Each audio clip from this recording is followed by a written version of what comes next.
This PSA was brought to you by the Peter G Show. You may have second thoughts after the show. Don't drink the faucet. We're really talented. We should get Oscars. Just pick out a car, for Christ's sake.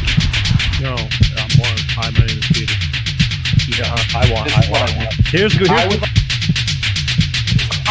Yeah. Adam Perry. I need to get back in the genie bottle.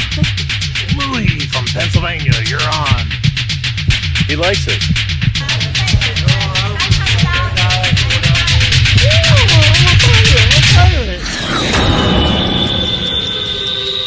It's showtime.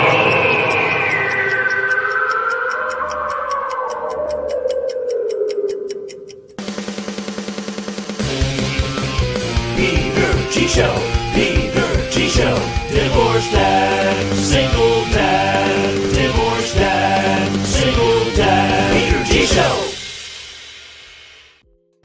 That's right, it's showtime Wednesday, and I'm excited. Hope everybody's doing good. How the hell is everybody? Tell me you don't love that daylight savings time. Come on. Let's see a show of hands. Come on. I think it makes everybody happy. Just that little bit, that stretch. Let me do something a little longer in the daylight. Let me start a little later. Go into the night. That's me. I'm a night owl anyway.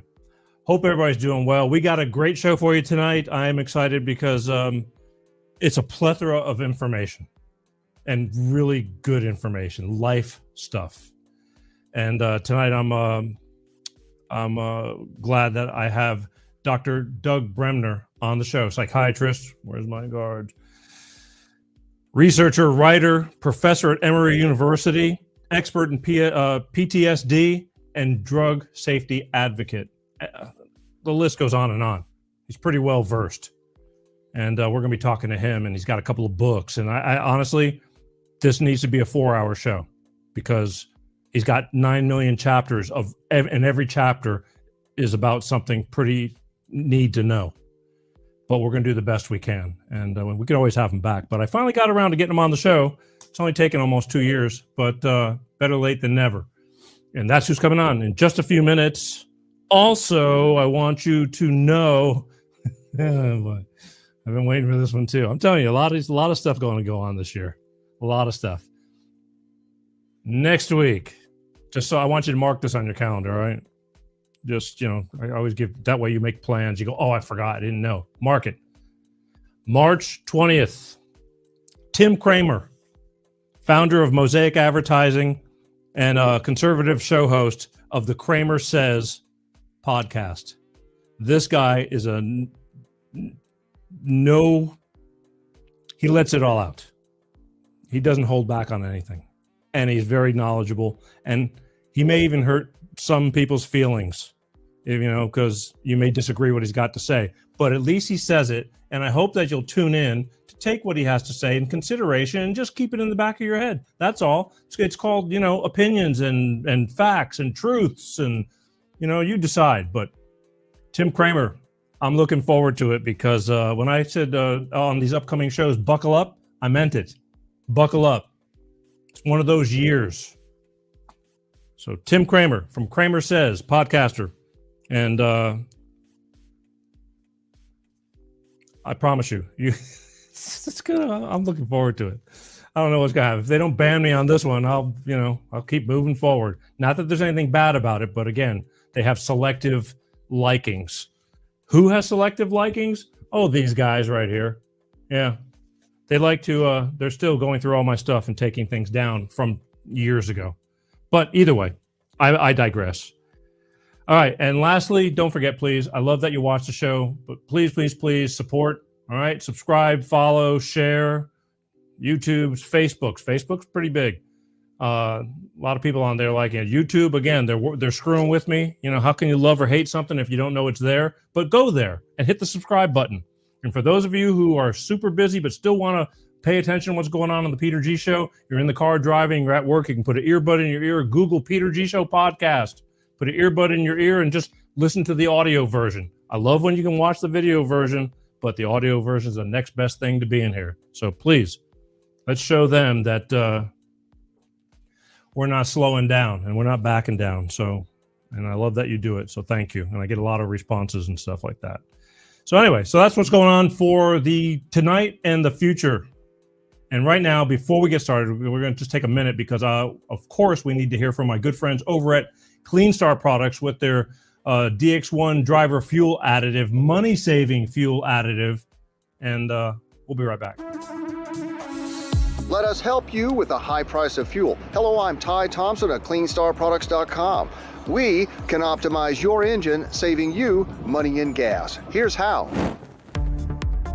Our program works the same with gasoline and diesel engines. Whether you're using a car pack or SUV pack, the instructions are the same.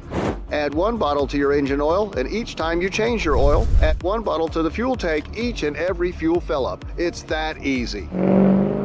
You get 10% fuel economy on average, lower emissions, and increased horsepower. DX1 sells for $2 an ounce, so for just a few dollars a fuel tank, you can optimize your engine, saving you money and gas. Come on, give it a try. It's the finest green-grade oil in the world from a California environmental company. You're going to feel it when you drive. Order online today. We'll get it out right away. CleanStarProducts.com/shop. That's right, folks. Clean Star Products. And listen, I'm going to tell you personal experience. They actually have a product that works. I have a high mileage pickup truck that I love. Won't get rid of it because they don't make them like they used to.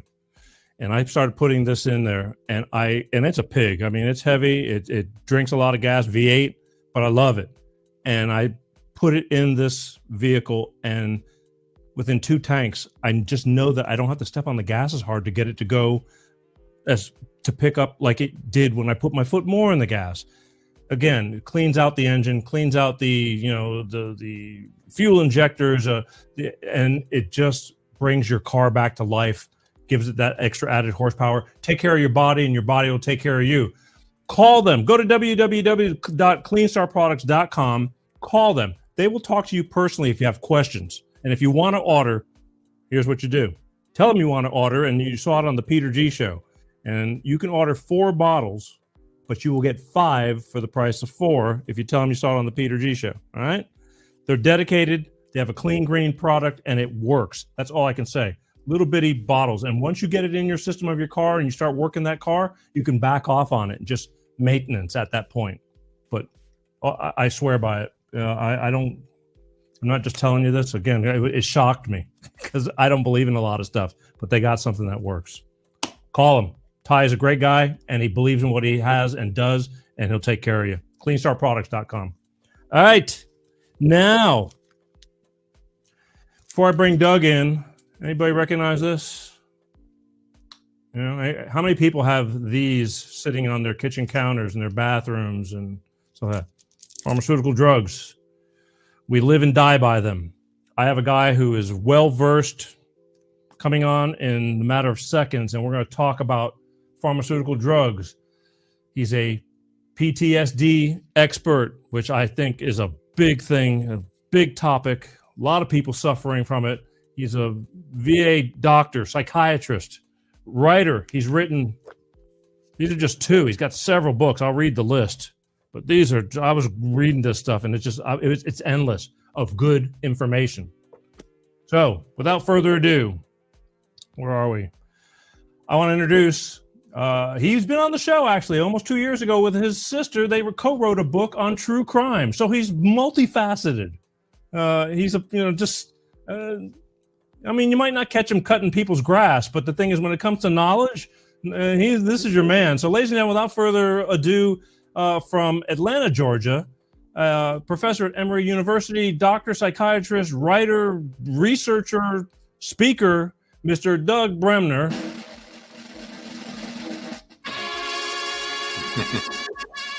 Yay. How you doing, Thanks, Doug? Peter. Yeah, thanks for having me on. Or if I say doctor. Yeah. I wasn't calling you doctor when you were on with your sister because you were writing you were just a writer on that book, not just a writer, but I mean, it wasn't about your occupation. Well, I mean, when it comes to writing, I don't like we actually kind of made a mistake for that book, I think, by first it was Ann Bremner, JD, and Doug Bremner. And I said, well, what about me? I have a degree too. But I think it makes it more complicated to throw that MD in there. Listen, the book did well. It was a great book. You know, I mean, there's a lot of people who are into true crime and all that. It's a huge audience. And I'm finding out as I, because I've had a couple of other people that dive into that whole scenario in the past. And so, you did what you did. But I mean, you have a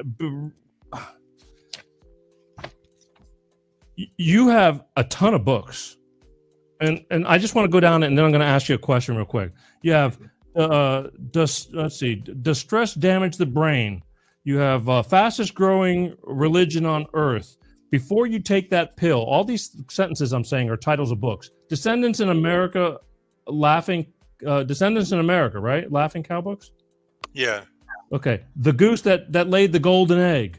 Now, these aren't children's, rhymes or anything like that, but these are your clever ploys on what's going on. And then you have The Justice in the Age of Judgment. That's what we did. The Moon That Had No Compassion for the Dead, and other poems. I mean, then you got these two that came out since the time I saw you, and I got to tell you, the Pimps, Whores, and Chiggers, that really caught my attention. But we'll get into that. What I want you to do first, I want you to just give everybody a synopsis on who you are, what you do, and why you're doing what you do, and then we'll pick it up from there. Well, thanks a lot, Peter. So I am a psychiatrist and professor, and I've done research in post-traumatic stress disorder and memory and other things that might be relevant to the true crime world. I've written, throughout my career. I've always enjoyed writing, and when I was in college, they said, well, why don't you go to medical school and then you can write at night? And that's pretty much what I do. So I write at night. And one of the things I like to do is I like to take complicated information and make it easy, understandable for the layperson. And I think that's important to do. And I started doing that with the stress field in post-traumatic stress disorder. Does stress damage the brain? And after I finished that book, I said, well, now I want to, and that was in what they call the professional category, which meant that it was written for psychologists and therapists. I said, well, now I'd like to write a book that the average trauma patient could read and benefit from. And they said, well, that's like what we call a trade book. And we don't do those books at this publishing house. So I went looking for an agent and shopped a book for patients around, and they said, well, we're not really interested in that because it was soon after 9/11. And I started talking about medication safety, and I was an expert on a medication for acne called Accutane, and it's how it was causing suicides in teenagers. And they said, well, why don't you write a book about medications in general? So that led to Before You Take That Pill, Why the Drug Industry May Be Bad for Your Health, Risks and Side Effects You Won't Find on the Labels of Commonly Prescribed Medications, Vitamins, and Supplements. And that came out with Penguin, which is, a big publisher. And, a lot of people read that book and I think benefited from it. Some people said that they read something in that book that helped them from a dangerous, life-threatening side effect. And so after I wrote that book, I started blogging about medication safety and about pharmaceutical companies and some of the conflicts of interest between pharmaceutical companies and academia. And I put that together in these last two books that I had come out, The Pimps, Whores, and Chiggers and The Pills, Shills, and Psychiatry Wars. Yeah. Well, which again, it took a while, but once I started on one thing, I just want to explain to everybody that these books, he's right. They're very easy read books. And you have, and we're going to start with the first one, it's not. You have 71 chapters, so-called chapters in this book, which are basically, in my opinion, topics. And you hit lots of these subjects from a certain type of drug, and you explain the ups and downs of these drugs. And it's a really simple, easy read and really kind of informative. But first of all, what made you, how did you come up with this? Because this really I'm this kind of guy who would write something like this, and you seem really conserved and all that. And I'm going, wow, that's a hell of a title. What happened? Well, actually, you you can use advertise. You can promote your books through paid advertising on Amazon, and Amazon didn't want to promote that book because they said someone was offended by the title. Yeah. But the pimps are the pimps and whores part refers to the pharmaceutical industry and how some people, so especially back when I wrote Before You Take That Pill, I'm in the academic research and academic medicine world, and I see things sort of firsthand. I used to, give speeches that were paid by drug companies, and at a certain point they stopped asking me to do that. But there's a lot of money changing hands, and so a lot of people will promote medications, after they've been paid as a consultant or as a special speaker, and they think in their mind that they're not promoting it, but in fact they really are. And research studies show that when doctors that are academic doctors get payments from drug companies, they tend to promote the drug that was made by that company, and they downgrade the potential side effects. So that's the pimps part. People who are promoting drugs. Whore would mean someone who is taking money and promoting the particular medication. And then the triggers part was just, I was writing at the time I was writing for the Huffington Post, and I thought it would be a lot of the posts that I wrote were for that, and so I went back for this book and brought those posts back and kind of added more photographs and kind of updated them with what I feel today. What are the risks and benefits of particular medications? And I started writing about pine straw. So one of the posts was called "Where do they come up with all those goofy names for prescription medications in the first place?" So the post was, I was spreading pine straw around my home in Atlanta, Georgia, and I started to think about what else. Where do they come up with these silly names for medications? Like Trilofan is an antipsychotic, so it sounds like trilafin. So, like you're telling people that suffer from psychosis, well, why don't you just trilafin? Or Singulair would be is a drug for asthma, which is kind of like, or Ceravent is another one. So you're serene while you're ventilating, and I said that some of the people that were reported to have died clutching their inhalers weren't very serene at the time that they were using the inhaler. So after I wrote that post about pine straw, people in the comments started writing about pine straw and growing up in South Georgia and chiggers. And then there's a whole discussion about chiggers, which are these little insects in Georgia that get underneath your skin, and that you can get them if you are just walking through the forest and picking up pine straw. So that's where the chiggers part came in. That's a hell of a combination. I mean, all of a sudden, okay, we're going for, I can understand the pimps and horrors of the pharmaceutical industry, but then we go to chiggers. It's like, are these the people that get under your skin? Maybe in a way, yeah, like another second double entendre. Here's the thing. You have, again, 71 chapters in this first book, which are basically different topics and analogies and information. I would like to try to see if I could blow through a dozen of them at least and get a quick response out of you as to the chapter, because again I could hell, we got 2 books, and I had to just I want people to understand about because we go to the doctor, you trust the doctor, and the doctor writes you a prescription for everything. And I just saw this joke just recently that it's a doctor, the doctor says, because of your lifestyle, you need to start taking, these. And the person says, well, should I change my lifestyle? And he says, oh, no, you can continue with your lifestyle. Just keep taking these, and basically it's like there's a pill for everything. And is it not necessarily the solution? So I got really interested when I was going through this, and I tried to narrow it down to 1, 2, 3, 4, 5, 6, 7, I don't know. There's a bunch of them. We'll get through some because I do want to touch on your psychiatric portion of your life and the vets that you take care of and the PTSD and all that, because I think that's really important as well in how they do and what you do with them. But I was looking at something. Researchers, chapter 9, researchers trumpet alcohol link to breast cancer. I mean, how do you come up with this, and where do you find it, and true, false, all this stuff? Well, what I try and do, Peter, is when there's something that comes out in the news media, I try and go and read the the original article in the literature because I have the training and experience that I can do that and sort of try and separate the wheat from the chaff.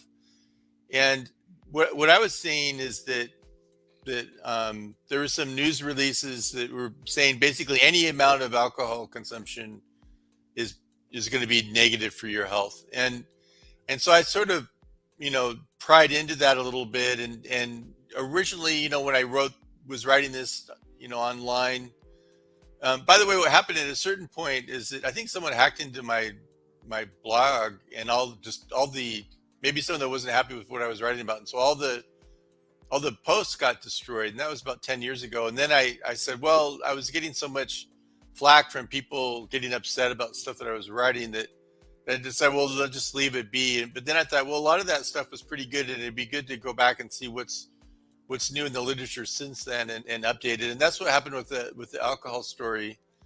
And my conclusion was that, maybe this is a little bit of a backlash because you remember maybe a few years ago, there were some people that were advocates of the wine industry who were saying that drinking red wine in moderate amounts is good for your health. And then that came into question whether there really was a cardiovascular benefit. And there's a chemical that was being promoted by Dr. Oz. I think it's resveratrol, I think it was called.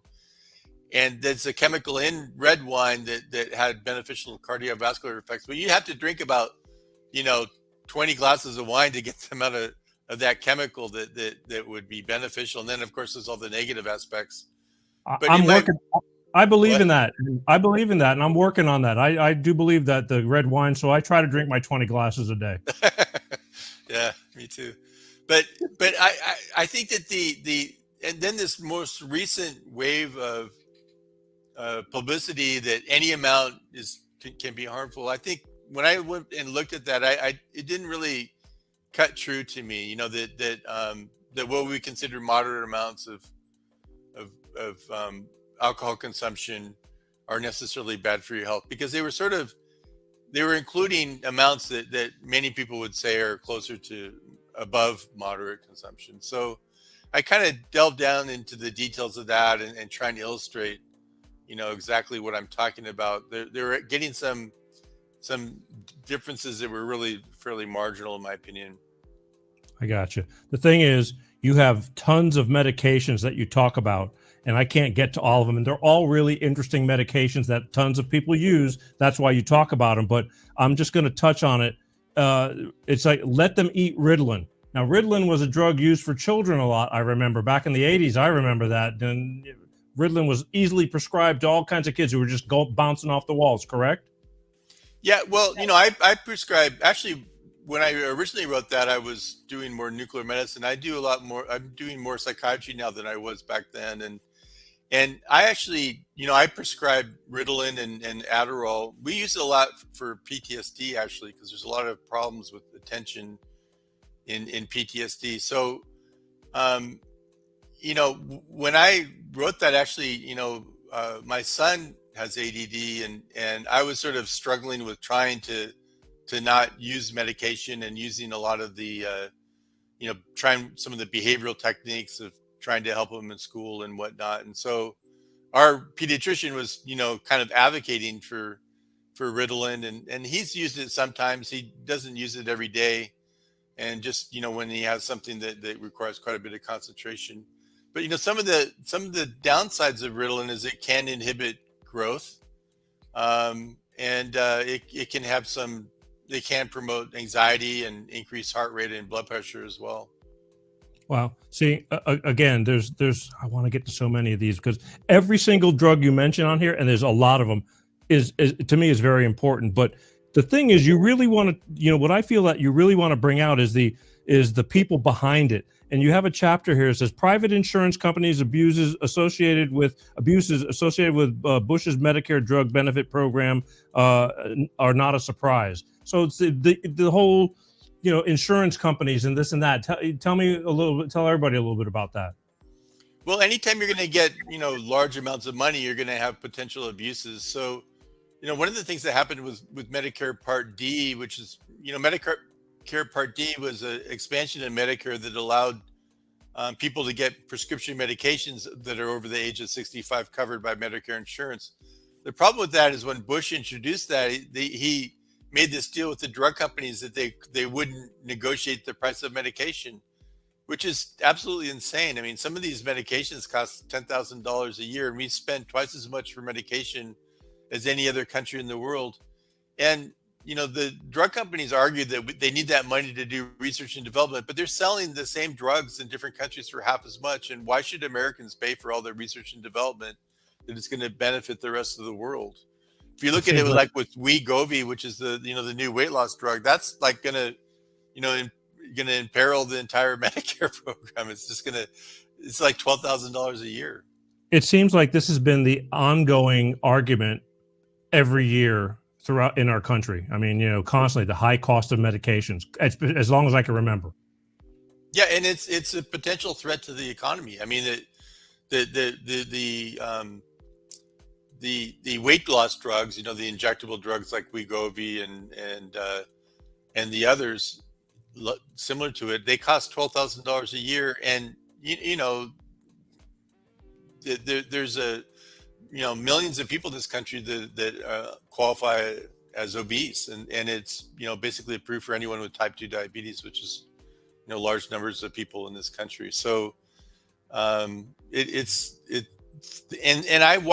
my wife and I walked into a medical conference, or my wife walked into a medical conference. She's also a doctor, and they had a doctor up on the stage in front of a group of, this is the American Heart Association, in front of a group of other doctors. They're presenting it like it was an Elton John concert or something. They have, they're putting millions of dollars into the production value of this speech, and it's like a big commercial or something. And right, they're saying this is a revolutionary change in treatment. You have chapter 26. The hospitals are killing us, but now the schools too. That's kind of deep. What's that all about? I don't remember what that was. That was about. I forgot. Okay. No, it's okay. I didn't prep you on any of this, so I'm just throwing it at you. And you got a lot of the hospital. It's just that the hospitals are killing us, but now the schools are too. And and to me, it's like I've just learned ever since all this COVID stuff started, which gets me banned, so I don't really want to talk about it. But I question everything now. I question what the doctors are giving people because they're just following orders. I don't even think that a lot of doctors are just kind of taking, the word of the rep. It's like, here, this stuff does this stuff does this. If they have this problem, just give them this. And they're going okay. And then you got some doctors that are really looking into it and figuring out if it's good or bad. But so you don't know what they're doing. They're just following procedure. And I just think that's kind of dangerous nowadays, but that's just my opinion. Well, one of the chapters that I wrote about was the cheerleaders that were hired as drug representatives, and so they're basically hiring people based on their attractiveness and social skills rather than being someone that has expertise in a particular medication. I always thought that it was pretty attractive women wheeling their little wheelie briefcases into doctors' offices, pushing with whatever they were selling. I'm trying to get, because I know that before you know it, we'll be done. Our healthcare system sucks. That's not too hard to understand, but please explain. Well, our statistics like mortality, we're second to last in the industrialized world. Major industrialized countries, and we spend twice as much money as any other country on earth for healthcare and for prescription medication. So, and if you go and talk to doctors that are on the front line, they're demoralized. They feel like they're not able to give patients the best care that they can. There's all these sort of crazy disincentives and whatnot, and it's sort of a multi-headed beast. It's my own personal opinion is I just think that I think that we kind of went down the wrong road and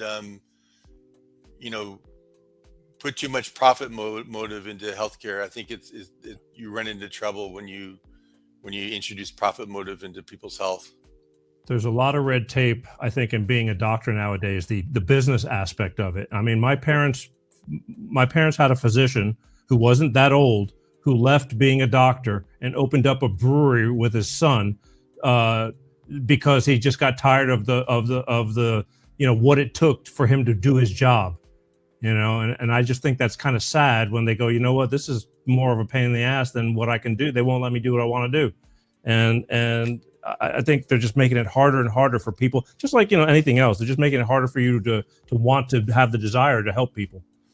Yeah. And a lot of physicians are getting burned out by the electronic medical record. So it's like, if they can add more stuff to the electronic medical record in order to sort of cover their rear, they will, and they don't think about the burden that's being imposed, on the doctors. And then all the, they're just sort of getting swamped with messages and emails and stuff that they end up answering late into the night, because it's just sort of overwhelming. And there's a shortage, like the clinic where I work, they're down 16 psychiatrists, and it's not really getting any better. A lot of them are nearing retirement, and there's the same problem with nursing. I mean, the hospital where I work, with the pandemic, they couldn't fill the nursing positions, and so they had to get these locum tenens nurses that cost twice as much, and it just financially has driven some of these hospitals close to the brink. The other thing they're doing is they're closing hospitals in rural areas and in underserved areas. They closed the Atlanta Medical Center, which is in downtown Atlanta, was serving a large area of South Atlanta, and there's just nothing to replace it. Wow. I hear a lot about, people that are on statins. And lately I've been hearing that statins really aren't what it's not as necessary, or they're not doing what they're supposed to do. You have many chapters dedicated to statins. Do statins make you stupid? Just what's going on with statins? Because I'm sure that many people are on that stuff. Yeah, well, I'm actually on a statin now because my cholesterol was very high. But what I wanted to point out was, when I first wrote about statins, is that there is a sort of a perversion of information where the positive studies were kind of overemphasized, and side effects were downgraded, and many studies that weren't positive were not emphasized. And one of the things that I pointed out originally was that for women who have elevated cholesterol with no risk factors for heart disease, there's not really good evidence that they're going to reduce your risk of death from cardiovascular disease. And I tried to update that. I still think that there's not any evidence of benefit for statins for women without, history of heart disease or without risk factors is pretty weak. So what you see in medicine again and again is that there'll be a number, there'll be cholesterol or bone mineral density. That's another one I read a lot about. And the medications are made to treat the number, and they're sort of playing on the anxiety of people that say, well, my cholesterol is high, it might kill me, or my bone mineral density is low. And so we're treating the number, but what we're not asking the question, does it actually reduce your risk of death from cardiovascular disease? Does it actually reduce your risk of a fracture that could be disabling? And the answer is not always yes. Isn't that the whole point, though, why you're taking it? It's supposed to reduce all that? Yeah, it's supposed to, but there's been this marketing push where the drug marketing people were going around saying, look at a fifth of the population has an elevated cholesterol, and again with statins, we have twice as many people on statins as other countries like Australia or New Zealand. And one of the things that has happened is that they have these medical guidelines. They'll have a group of doctors get together to write guidelines, and a lot of times these meetings are sponsored by the pharmaceutical industry, and they come up with these guidelines, and then you feel like if you're not following the guideline, then you could get sued for malpractice or something. So it's very corrosive practice. Wow. Tell me something. You have some things on natural health too, like exercise. I mean, and you have something on yoga. Does yoga keep you healthier? So I'm assuming you kind of believe in that. Well, so let's look at exercise. So studies have shown that exercise is just as beneficial for depression as Prozac or fluoxetine. Wow. But they can't put a patent on exercise, so people know more about Prozac than exercise. But it's aerobic exercise, not weightlifting exercise.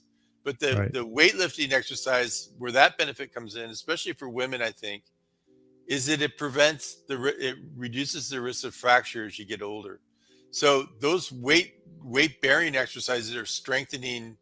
They're helping you maintain your bone density, because our bone density naturally declines over time, and that's more of a problem for women than for men. So that's the beneficial effect of weight. And and there's simple things you can do. You don't have to go to the gym. You can kind of look up online different exercises you can do to promote your weight bearing strength. But the aerobic exercise, which would be like running, biking, using a bicycle in your home, brisk walking, and it's really any amount. It doesn't have to be 90 minutes a month or a week as we used to think it was. I also went into a lot of detail on other natural things, and I think I kind of shot myself in the foot with what you would call the market for the before you take that pill book, because I kind of pointed out that not all vitamins are as beneficial as you might think, and so the people that were biased, where they didn't want to take prescription medications, got angry at me about what I wrote about vitamins and supplements. Well, again, I've had some what do you call them, homeopaths, some natural medicine doctors. I've had them on the show. I got another woman from Miami going to be on it next month, and again, they talk to me more about getting to the root cause of figuring out what's ailing you, as opposed to whatever's ailing you and covering it up with a pill. And so, it's this balance. But I mean, I believe in Western medicine to a certain extent, but there's a lot of times that there are solutions to not. I don't like being on meds. I mean, I just don't. If I don't have to. Well, when you brought up yoga, and there's a friend of mine, he's another psychiatrist named Bessel van der Kolk, who wrote it's been a #1 best-selling nonfiction book for 3 years, called "The Body Keeps the Score," and he talks a lot about movement. So about how psychological trauma, it's not only in your brain, but it sort of lodges in your body, and we know that it tends to inhabit your sympathetic nervous system. One of the treatments that we're studying now for PTSD is we stimulate the vagus nerve, which is in your neck, and it blocks the fight or flight response and enhances the parasympathetic response. I think that these sort of movement exercises do similar things. So whether it's yoga or dance, or even drama therapy, that sort of thing, and also breathing, we found that there's a correlation between PTSD symptoms and anxiety and disordered breathing. So, we've been teaching people meditation. We showed that something called mindfulness-based stress training reduces anxiety and PTSD symptoms. And part of that is teaching people about breathing. And it seems that just breathing in a regular way, maybe 6 times per minute, can actually reduce anxiety. And maybe that your brain is sort of perceiving what's going on with your breathing, rather than your brain driving, the breathing to get it regular. But you may notice, like, people, when they're anxious, they'll kind of take deep breaths and maybe, short breaths. But, you may see that on Facebook, there's this little device that it has you breathe into the device. And if you breathe in the right way, a green light comes on. And what that does is it's actually promoting you to have a longer expiration. And the expiration period is when the vagus nerve turns on. It turns off the fight or flight response. When you breathe in, the vagus turns off. And so that thing about breathing may actually have a physiological basis to it. In fact, it does, in my opinion. I wish my ex-wife was listening to you right now. True story. But yeah, that's life.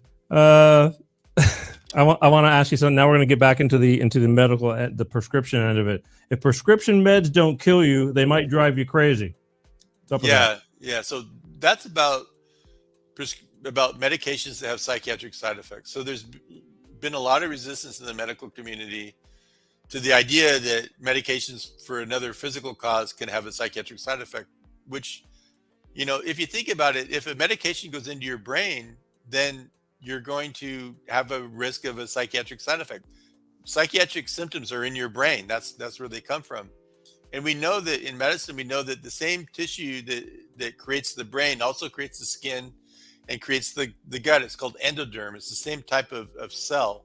So any drug that you take for your skin is going to affect your brain and your gut. And that's, in fact, what happens is that, medications like Accutane, which is isotretinoin, they dry out your skin. They treat acne very well. They're very effective. But, and it's 1 or 2% of people can develop depression. And people also develop irritable bowel syndrome and problems with their colon. And it's a big problem. There's been, hundreds of suicides in this country has been identified as a risk by the FDA going back to 2010, sorry, or going back to the year 2000 actually. And there's still people. I get an email every week from some bereaved parent who's had a child that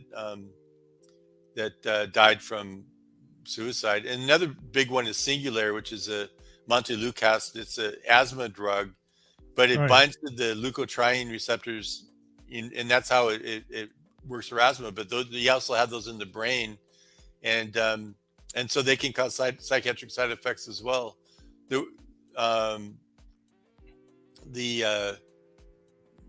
other medications, there's a drug for malaria that was given to all U.S. military troops at one point. They had like 30% of the people that took it had a psychiatric side effect, which is terrible. Wow. Again, what kills me is, because the pharmaceutical companies are all over the commercials, especially around the news times and things like that. And they talk about how great this drug is, but then at the bottom, it's like may cause blah, blah, blah, blah, blah, blah, dizziness, diarrhea, vomiting, cause probable, death, this and that. And it's like, holy crap. Why would you want to, if you listen to it, it's like there's 40 times, no benefit, the possibilities to the benefit. And so it's like, which leads me, it's like, why do so many people take prescription drugs? Which is one of your chapters. Yeah, it's crazy. There is a you can, if you people that are interested in the Accutane story, there's a documentary that was done in the Italian part of Switzerland that I was in. It was done about 15 years ago, and I was able to get a hold of it, and it was in Italian without subtitles, so I was able to get a hold of it and produce English subtitles for it. It's my YouTube channel. It's just James Douglas Bremner, or there's another one called Doug Bremner, but it's called Skin to Die For. And they interviewed a man whose son was committed suicide during the clinical trial of Accutane in Switzerland. And then the company just denied that they'd ever heard of him. Yeah, wonderful. Yeah, there's so much power. There's so, with all that money and all that power, things happen, and they're not going to ruin their reputation. They look at that as just like collateral damage or whatever to get what they want to do. And I hate it. This is the part, the dark side of everything. But one of your chapters, does America have a prescription problem? Yeah. So with almost half of adult Americans taking some prescription medication, and many people taking medications for side effects, and over 100,000 of people a year dying from medication side effects, including the opioids, which are good. So we do research on opioid use, what we call opioid use disorder now. A good half of those people are people that got started on a prescription opioid after a car accident or an injury, and then become addicted, and the death rate from opioid use is of course very high. So Sure is. Yeah. I don't see that going away. Especially now with the people, people are dying with the so-called accidental deaths. They're going to look for opioids any way they can get it, mixed with fentanyls nowadays. If it's not from a pharmacy, when you're addicted, you're getting it any way you can. And then that topples the problem. And I've seen people just doing pure fentanyl. Just to get that buzz or whatever. And surviving or dying eventually from overdoing it. I mean, it's just a sad state of addiction. But Yeah, this is what I actually carry a naloxone inhaler in my bag, which I think everybody should. They're only like $9. For the what? Naloxone it's like an inhaler, and Narcan. It's Narcan. an inhaler. Narcan. Yeah. There you go. Yeah. It's an inhaler, and you it's only like $9. You can just go to the pharmacist and ask them for one. But And I mean, you squirt it in the nose of someone who's overdosed, and it reverses the but opioids. what a sad state of affair that we are in, to where you have to think about there's so much of that going on that it's almost like having a flashlight or something in case of emergency. Now, in fact, more important that you're because of the possibilities of so many people on the planet now in the verge of possible ODing. I mean, it's just crazy. Well, I don't have I don't carry a flashlight, but I do carry Narcan. Well, okay. So makes my point even more. That's obviously more important to you than some emergency tool in the car or something like that, because of how detrimental it is. I mean, okay, if you can't see in the dark or you have a flat tire, well, that's fixable. Death is kind of unfixable, and that's and it happens in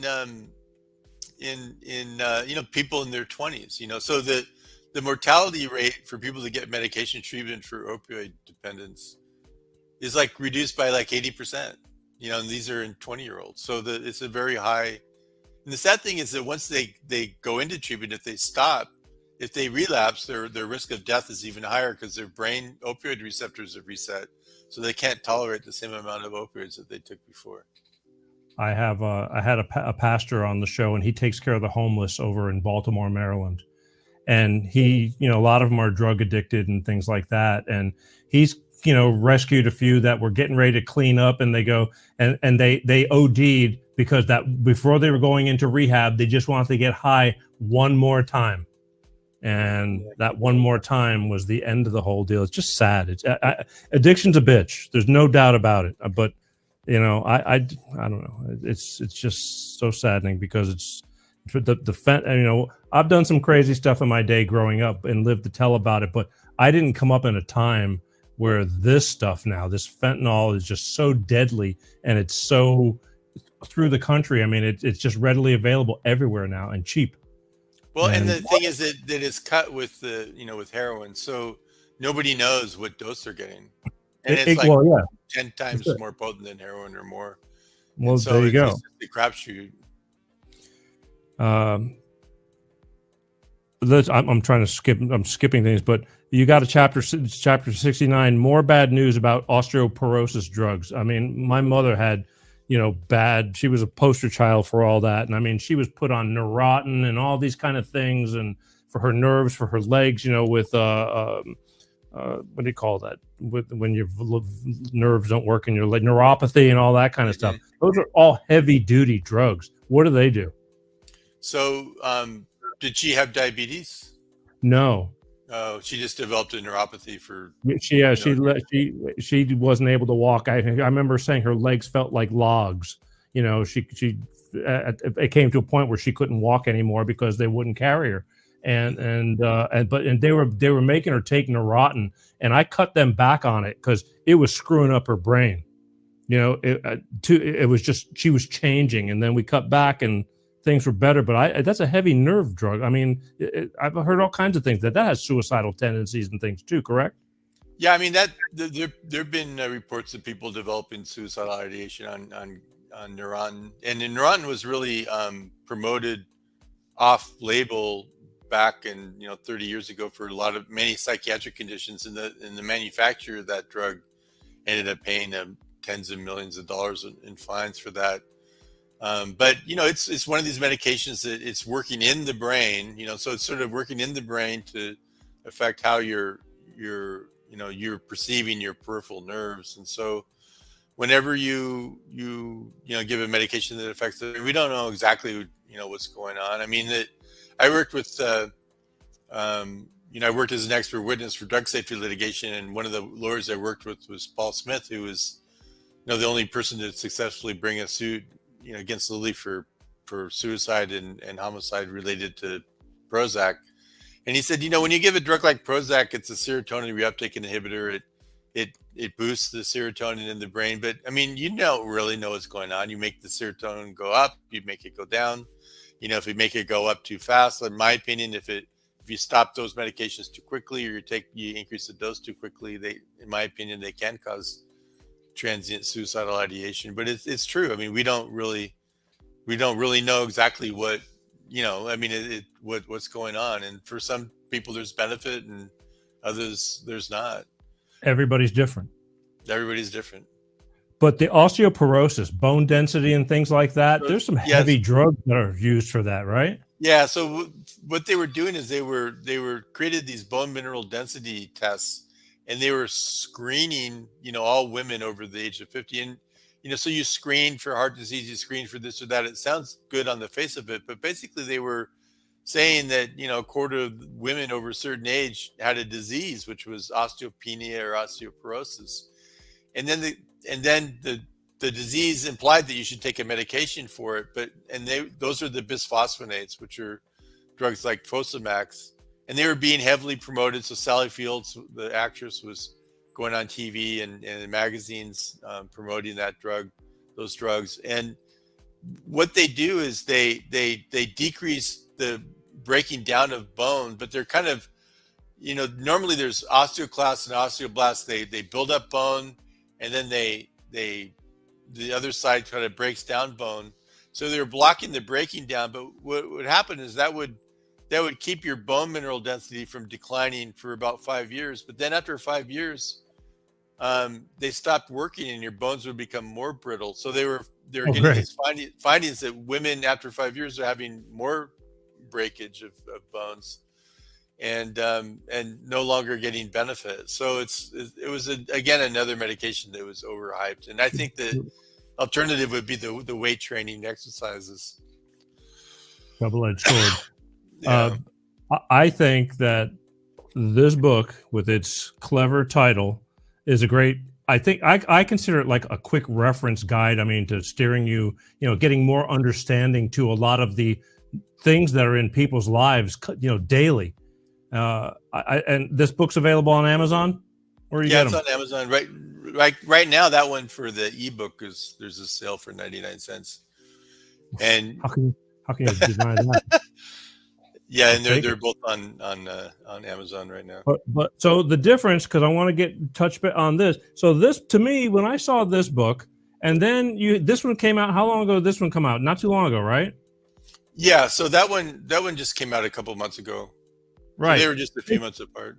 They seem like brother and sister. I mean, or they're kind of similar. Am I wrong? Or tell me what the difference. I mean, I know it's a series of books, but does this get into more of the politics of the whole deal? But it seems like you're still talking a lot about the same subject matter. It's the same subject matter. It's just that they were sort of different time periods. So the first one, the Pimps, Whores, and Chiggers, was sort of when I was first writing after Before You Take That Pill came out, and then the Psychiatry Wars one is during a period when they were writing something called the DSM-5. It's the Diagnostic and Statistical Manual, and it's sort of it's the Bible of psychiatry. It's how they make psychiatric diagnoses. It's how insurance companies,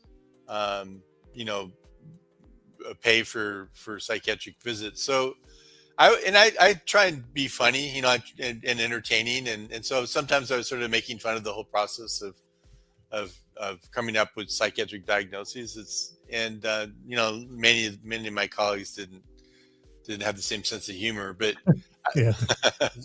I was just sort of highlighting how I was just writing about different psychiatric diagnoses, and there's controversy in the academic field about some things, like dissociative disorders, multiple personality disorder. That would be an example.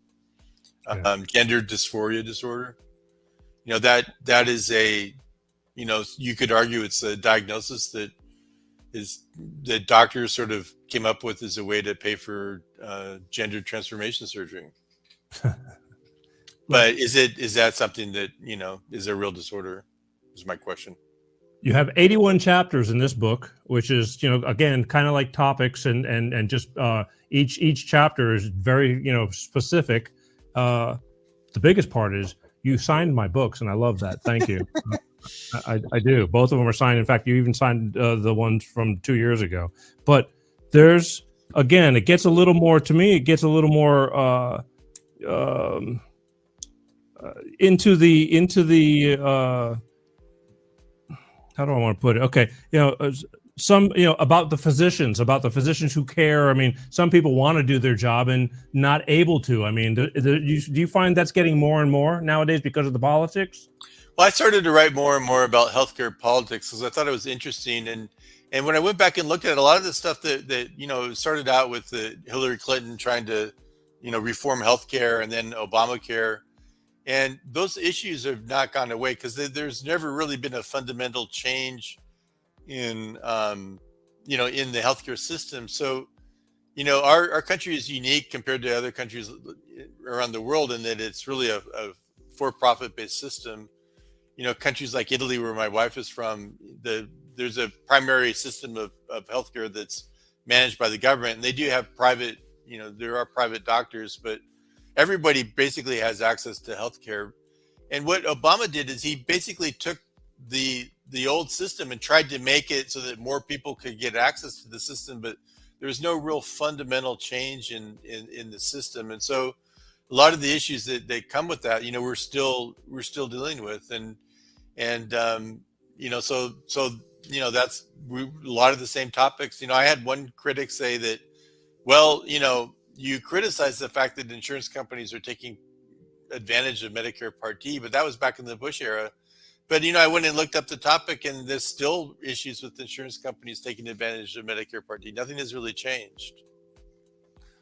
Again, it's been, I think since I was a child, there's been nothing but problems with, I mean, it's the same discussion year after year, and then the promises being made that, we're going to fix this, we're going to do that. And, there goes another 10 years, boom. And they're still talking about it because people quickly forget and complain, when they hear it or when it's affecting them. But, we just keep putting up with it. Yeah. And the most common cause of bankruptcy in America is healthcare. There's a healthcare disaster and people, can't afford their hospital bill, and they declare bankruptcy. That's the number one cause of bankruptcy in America, as my friend Patch Adams points out. He's the doctor that the Robin Williams movie was made about his life, and he's an advocate for what we call consumer rights. So we would say, that someone who's a consumer of healthcare, we advocate for them in that we want to promote their ability to get access to healthcare. We want to empower them to learn more about the medications they take and learn more about their own health so that they don't have to be dependent on doctors. I mean, there's nothing wrong with doctors per se, but I think people should take charge of their own healthcare, whether it's mental health or medication. So when I write about medications, I try and educate people about their prescription medications with the non-biased view of the positives and the negatives. And for mental health care, I advocate for people to take charge of their own mental health recovery and learn tools for recovery from psychological trauma. That was the book that I wrote called You Can't Just Snap Out of It. It's a self-help book, basically, that teaches people how to do things like, deep breathing and meditation and guided imagery and stuff like that they can use to help them recover. And I give it to all my patients, and some of them say, well, doc, the medication didn't help much, but the book did. Well, knowledge, again, if you don't know, you don't know. We as patients, you go to the doctor. I mean, I remember, again, when they were giving all these shots for the recent, incident that we had, pandemic we had. And my friend said, well, don't you trust your doctor? Because he was all for it. And I just wasn't. And that was just my thing. And I said, I do, but I don't, things have changed. I question everything. And just, you walk into a doctor. I mean, you're not living with the guy. It's like they see you, the pressure they put on you. You have 10 minutes to see a patient, or something like that. And they go through it. They're going through their notes and this and that. And I times are changing. And I don't know, because you actually even have it in here. It's one of your things about doctors being pimps, the whole thing. They're getting what do you call it? They're incentivized for pushing certain medications and things like that, correct? Yeah, I mean, the biggest issue would be in the so doctors work sort of like apprentices. So it's like a carpenter. If you want to become a carpenter, you go spend time with another master carpenter. He shows you how to do it. In medicine, we say see one, do one, teach one. So you're sort of watching someone put in an IV line, or you're watching someone do a procedure, and then you do it yourself underneath supervision. And so what happens is, once the doctors go out into the world, when they want to get updates on what's the latest findings in medicine, they go to these medical conferences where they go back and they listen to the doctor who trained them, who's the professor like I am, and they give them a lecture on what's the latest on medication. And then they go prescribe the medications that were recommended by that doctor.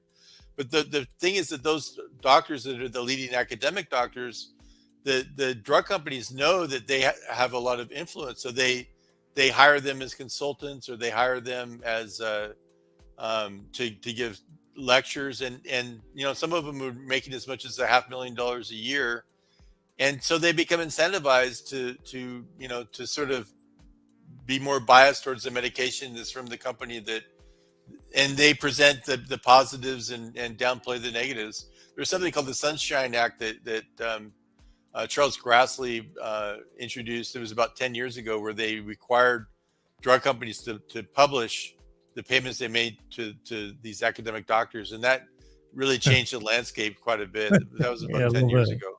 Yeah. I just see, to me, I just feel like some doctors are getting lazy nowadays due to the pressure they're under. The pharmaceutical rep rolls in, and they're pretty much dictating to the doctor. I mean, they're taking the pharmaceutical rep's word as to what they should be using and how they should be using it. I mean, I'm not saying all. There's a lot of doctors that are doing their homework, but it's tough being a doctor. And they're just, it's like they're not learning from the above. They're learning from the bottom up. Yeah, and they also, there's something called free samples. So they'll give a free sample, and then the doctor will give that to a patient that doesn't have any money. But then once they get on the medication, that they're used to it, if it's helping them, or sometimes there's side effects of just getting off of medications, and so it's like they're hooked, and now they're they have to continue. They have to pay for this expensive medication. That's usually something on patent, which means it's going to cost way more than something that's off patent. I want to start getting into the psychiatric part of your career, but these are kind of towards the end chapters. ADHD drugs not better than psychotherapy after 3 years. What does that mean? Well, that was a trial that was done of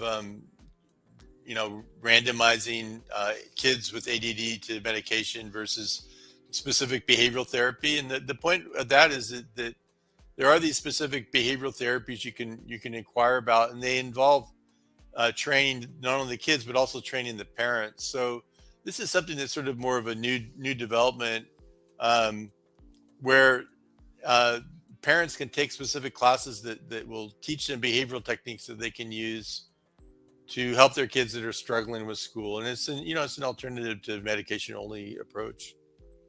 Gotcha. And last thing because I want to move on to something else with you. Before you see that psychotherapist, what does that mean?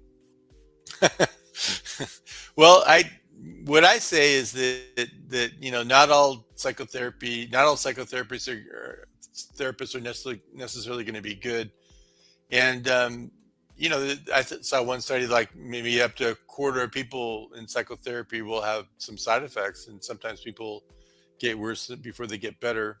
So what I tell people is, I work at the VA. I'm primarily medication, because the VA can't afford to have psychiatrists doing a lot of, intensive psychotherapy. And I spend a lot of my time doing research, but I usually tell my patients, if they want to get into therapy, go interview.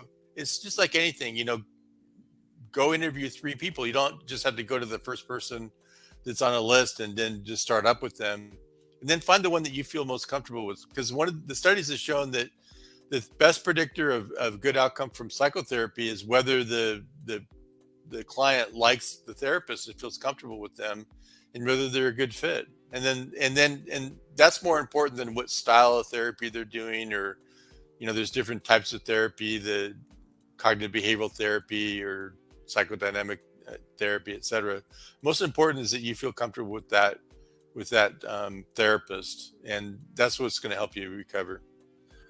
I've said it a million times, and I'll say it a million and one. There's good and bad everything, or good and not as good everything. And I've seen people that were like therapists and this and that, and their lives were crazier than the people they were taking care of. And again, you get all kinds, but then you got the great ones. But how do you know until you know? And that's hard, because at $150 and up an hour, which either insurances are paying or you're paying, and it's a tough one when you're seeking help. Trust. It's all about trust. Well, there's some things that are just obvious, so if they're eating their lunch while they're talking to you, or if they fall asleep during a session, or, if they show up late, for psychiatry, sometimes I'm a few minutes late because we kind of have one person after the other. But for psychotherapy, I think it's really important that, the therapist starts and ends on time, something we call the frame of therapy. It's sort of like a holding space that makes you feel secure, because it's very difficult to talk about, private things, with someone that you had known before, and to, make yourself vulnerable. So, you need to have a good person for that. I've consulted on cases where there are therapists that they cross boundaries, that, had relationships with patients and whatnot, and lost their license for that. Right. It's a serious deal. That's very damaging when that sort of thing happens. Yeah. Well, all I can tell you is that, again, the time I've spent with both these books, worth the buy, worth the information, especially if it's on sale, the audiobook for 99 cents to listen to it at least. But I like the book. I'm a hard guy to read. My focus drifts very easily, but I kept on because there was you call it a chapter, but they're really, they're small pieces, in my opinion, of pertinent information, distinctive information for so many things. And I know it would appeal to a lot of people, because a lot of people are going through it and have these problems and need to know. But I like it. But I want to talk about you as a psychotherapist and psychiatric therapist. Tell us a little bit about what you do at the VA, and because you just touched on it, but I mean, what is your most common issues that you're dealing with over there? Right. So I like I said, I do research on PTSD, and some of my research studies are in the VA. And so we're trying to develop new treatments. And my clinical work is in psychiatry, and probably half of my patients have PTSD. They're all veterans. From all the wars, Vietnam, Iraq, Afghanistan. And then some people will develop PTSD from, maybe training accidents during the time they were in the service. And so most of them, I also have patients with schizophrenia, with chronic depression. And for a lot of them, it's, they're having long-term mental health issues. Sometimes people will develop a crisis, maybe there's a legal crisis or something that occurs, and I try and help them out. I give them advice, and try and give them, sometimes I'll see veterans with their wives or with their kids, and sometimes that's helpful to just sort of explain to the family members like what's going on with their spouse in a way that maybe they couldn't do as easily themselves. And so and then I prescribe medications. I usually, I have a big poster of my "Before You Take That Pill" book, so I'll point to the poster and say, I'm not a drug pusher. I'm not profiting from getting you on medication or anything. But sometimes the people have severe depression, something like that, then I do recommend medication. In the past, I think minor depression was being overtreated, which has led to some of these findings of the questionable efficacy of antidepressants. But I think when you get into more severe depression, you're more likely to show benefit. When you say PTSD, to me, in my mind, again, knock on wood, that like I don't have what these people go through. It seems like such a broad picture of what goes through and the effects and what it does to people. Is it really different with everybody, or does it have a pattern? Well, so we have what I would call stress-related trauma spectrum disorders. Is the term that I wrote about in my first book, Distress Damage to Brain. So there's this idea that stress can lead to specific psychiatric disorders. So that would be more like things like PTSD, dissociative disorders, substance use disorders, and then things like schizophrenia. It's not as clear. We know that about half of women, for example, that have depression, about half of them it's related to early childhood trauma. So early trauma, is really, which affects maybe up to 10-15% of people, is really a key driver of a lot of these. But not everybody develops PTSD. Some people develop depression. Some people develop something called borderline personality disorder, and it still may be linked to things in their childhood. And then, we know that there's an over 10-fold increased risk of using injected drugs, namely heroin, if you have a history of 3 or more childhood traumatic events. So it's a spectrum of disorders that, if you look at people who meet the criteria for PTSD, whether it's from combat or from rape or a train wreck or car accident, they do look similar. Like the symptoms are similar. The only differentiation I would say would be that when people have early trauma, they tend to get more complex PTSD. So they have the core diagnosis of PTSD, but then have other associated symptoms like depression or dissociation.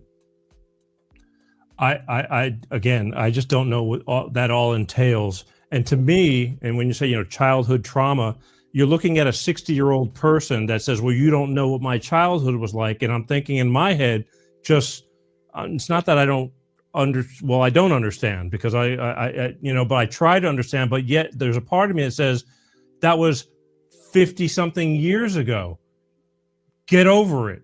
But it's not that simple, I guess. Yeah, well, it's not simple because it really is a brain-based disorder, and you can't really think your way out of a brain-based disorder. In the early part of trauma, the early after exposure to a trauma, I think there is a way to sort of modify the outcome. So, like, I use the example sometimes of there's a house on fire across the street from my house late at night, and I went over there and I tried to save the woman that was in the house, and failed. And after that, the next day, I was having these sort of intrusive memories and kind of auditory, hallucinations or whatever you want to call it, of things that had happened the day before. And I thought, gee whiz, I look like someone that's developing PTSD. What am I going to do about it? So I focused on kind of exposing, going back and looking at the scene of the fire, recreating what had happened in more of a rational way rather than the sort of distorted memory that I had during that stressful period. And I tried to talk about it, with my wife, and I tried to sort of re-expose myself so that I could sort of get back into a groove. And I think a lot of people after a traumatic event, they try and block it out, and that's probably not the right approach. But once it becomes chronic, in about 30% of people, it just after 3 or 4 years, most of those people they'll have symptoms for the rest of their life, and then it's just more a question of sort of managing them. Yeah. See, I'm not trying to be cold-hearted or anything. It's just hard to me, it's like you're letting something that was so long ago continue to destroy you on the inside.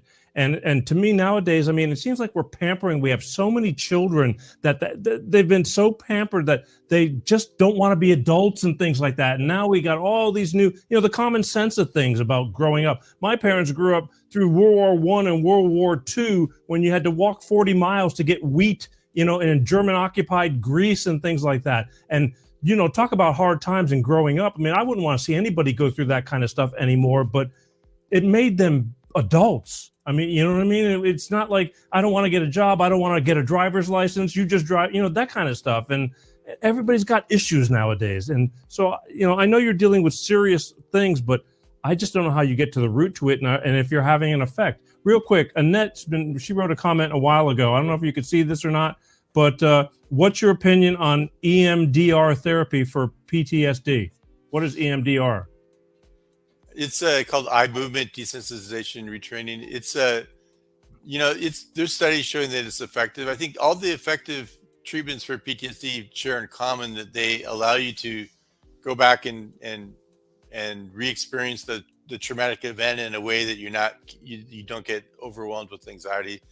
So what EMDR does and other similar treatments do is they create a way in which people can go back and discuss the traumatic event with the therapist and doing some kind of technique to reduce anxiety at the time that they're talking about the traumatic event.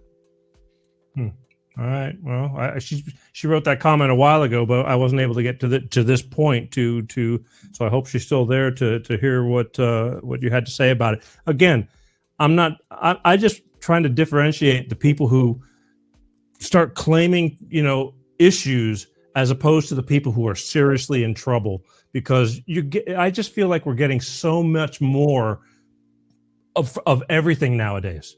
And, and you have to be in the middle of it.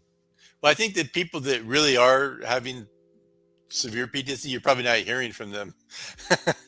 You're probably right. People you're referring to are probably not true PTSD. I mean, nowadays everybody's got something. You know what I mean? Yeah. I never saw so much ADHD in children. When I was bouncing off the walls, my old man got the belt out, and all of a sudden my ADHD just went out the door. I was cured.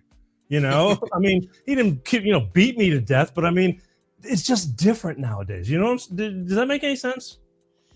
Yeah, I think that I think we may see more in social media people, and there's even the thing of like people using depression as an adjective or a metaphor, like I'm depressed or I'm traumatized, and these are not necessarily people that are really clinically depressed or traumatized. Wow. Well, look, and again, how do you feel? This is the last question because unfortunately we can keep on going, but I can't. All the work you're doing with some of the your more serious patients and things like that, do you really feel that you're making a difference? That it's keeping them alive and sane, or is it a battle of just like it's a tight wire act? Some people, I've seen some people that will improve enough to where they'll before maybe they weren't able to work, they are now working and pursuing careers and moving forward in life. For some people, it's for some the disorder is chronic, and they we're just sort of trying to maintain and avoid crises, or try and keep the support in their lives. Usually the wives, maybe if I can explain things to the wives and sort of help them be a support, and try and keep that connection going. So it's different for everyone, but I would say the majority of the people that I work with, they have chronic mental illness, and they're not going to have a complete recovery. So that's not necessarily the goal. Right. Okay. So that's severe stuff. I just didn't know, and again, the loss. What do you think the ratio is of the ones that go into self-destruct mode that no matter you tried, but they just took things they just kept going down and down? How tight are your hands for you to be able to be doing your job? Well, I tell people that I've never had one of my active patients complete suicide, and I don't want you to be the first. Some of my patients have severe chronic suicidal ideation, and they're sort of hanging in there by a thread based on the fact that they have children usually, or other family members. I usually try to emphasize to people that, you may think that people would be better off without you, but in my experience, that's not the case at all. That it has a profound effect on people when someone takes their own life, and that's something that you should consider. Yeah. Mostly, what's the percentage men, women? Well, the disorders like PTSD and depression are twice as common in women as in men. Really? PTSD is twice as common in women as in men. Completed suicide, of course, is more common in men because they tend to be more aggressive and have more access to firearms. Your risk of killing yourself if you have a gun in your house is like 8-fold increase. And the reason why is people will do something like that on an impulse. And if they didn't have a firearm, that wouldn't happen. So if a lot of the veterans have firearms, we usually try and get them to put it in a safe or store it somewhere else. Sleeping pills too. I mean, I've known many men that have taken their own lives just sitting in a car and going to sleep. You mean by overdosing on purpose? Yeah. That's. I mean, people will overdose as well with medication. And you're telling me that twice as many women have PTSD. I was thinking you're going to tell me men overall. No, so like PTSD is more common in non-veterans than veterans. So veterans are not the majority of people in this country with PTSD. Wow. The most common cause for women is childhood sexual abuse. Another problem. Again, it's just there's just some really horrific things that that nobody should have to go through. But yet here we are. All right, look. I highly recommend anybody interested in these books to go on Amazon. And plus, on top of it, where can people find you? I mean, you're all over all the platforms, right? You're on Facebooks and Instagrams and all that, correct? Yeah. So, like on Instagram, it's James Douglas Bremner. I also wrote and directed a movie that's on Amazon and Tubi, and you can find that just by looking for my name, and Plex and Roku, etc. And on Instagram it's James Douglas Bremner, and then DougBremner.com is my website, so you can find all my social media and stuff on there. And I'm on Twitter as Doug_Bremner, and there's a Doug Bremner writer page on Facebook, and then I also have a Facebook page for the movie and for a couple of the books. Wow. Well, I think that the books you're absolutely right. They're not a hard read. They're something that anybody can, understand, and that's for sure. So, and these are all on Amazon, and where else? I mean, that's pretty much the go-to nowadays, correct? Amazon. Right now, since they just came out, they're on Amazon, but I'll be putting them up on like Barnes and Noble and Apple Books and stuff in the future. Kobo.